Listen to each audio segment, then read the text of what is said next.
kasing kung diin man kuligan ug unsa akong nakabut karon. Ako si Johnny, usa ka lumulupyo sa syudad sa Lapu-Lapu, nagpasigarbo nga usa ka administrador. Diri na ko nakuhang akong gipangandoy nga makaskwela ug makatabang sa akong pamilya.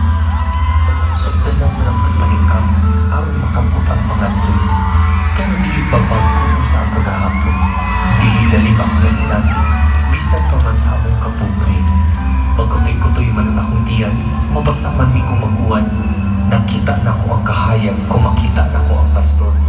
Siya ang usa ka instrumento nga butang nagadala sa kahayag sa akong kaumahon. Ako si Saturnino, usa ka lumulupyo sa syudad sa Lapu-Lapu.